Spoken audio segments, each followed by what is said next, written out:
So what should the party do in the wake of last night's debate? Let's get into it with our Hump Night Man panel. We've got former Wisconsin Republican congressman, also a Fox News contributor, part of the Fox family. Sean Duffy is here. We've got Democrat pollster. He's an author, and believe me, he has talked to many, many Democrats over the years and helped get some of them elected. Douglas Schoen is back, and he is the co-founder of Based Politics, a wonderful way to consume your political information and content. Brad Polumbo. Well, gentlemen, welcome one and all. So thank you for thanking me.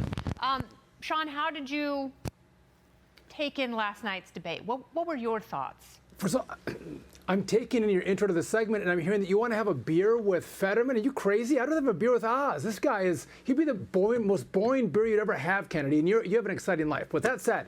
Well, I'm going to stop you there because I do have celiac disease. Okay. I can't really drink beer, so I'd probably stand him up. Sorry, go ahead. The hard stuff, then. Yeah. The hard stuff. The hard stuff. Okay. With that said, I think that voters suspected that Fetterman was incompetent. But after this debate, they know he's incompetent. And it's not just that he had a stroke. It's that his ideas are really bad, Kennedy. He's wrong on crime. He's wrong on inflation. He even came out and said, listen, the problem with the rising cost of college education is the fact that we don't pay enough money to colleges to reduce the cost, as opposed to going, hey, we got to look at the colleges and universities that keep raising the prices of education on the taxpayer and on the student.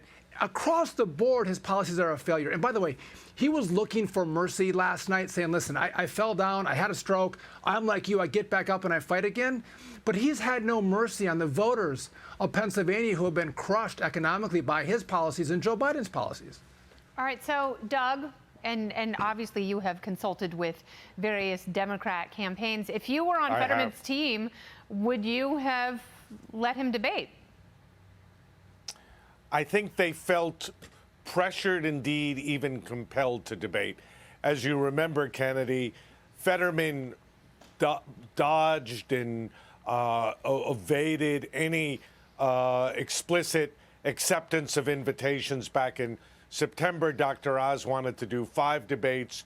Reluctantly, as close to the election as possible, he agreed to this one. And look, I'm a Democrat. I try to be objective. This was not a good performance. My heart does go out to Mr. Fetterman, not as a politician, but as a human being.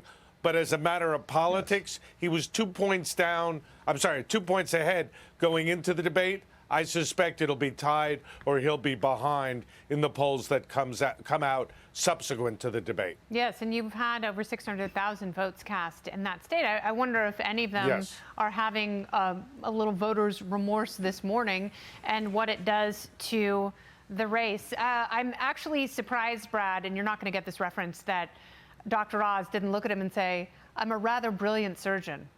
Perhaps I can help you with that hump. No, I don't know, but somebody should have. Frankly, it's pretty clear to me that Fetterman should have dropped out and let somebody else pick up the Democratic mantle. I feel bad for him. I really do. He's clearly got these health issues, but that debate showed us all he is not at it. He makes Joe Biden look articulate and sharp, and that takes some doing. I mean, just to see him fumble through his responses, to see him these delays, him kind of seem to glitch when asked very simple questions. His responses almost seemed canned and not even in response to the question that was asked.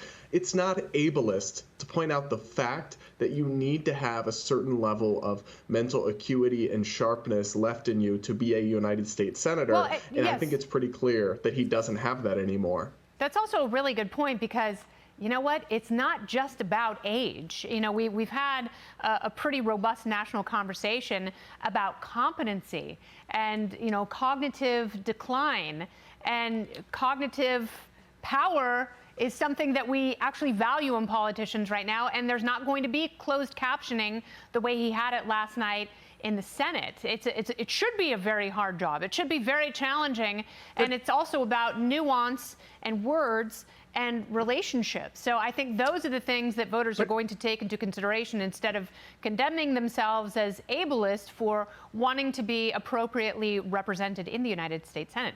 Well, let's go from the Senate. Yeah, yes. Quickly, okay, the Senate is a great deliberative body. They go there and they talk, they debate, they argue. That is the job of the Senate. And if you can't talk, you can't do the job. Yes, it would be very, very difficult considering the tools that he has at his disposal now to do it fully and appropriately.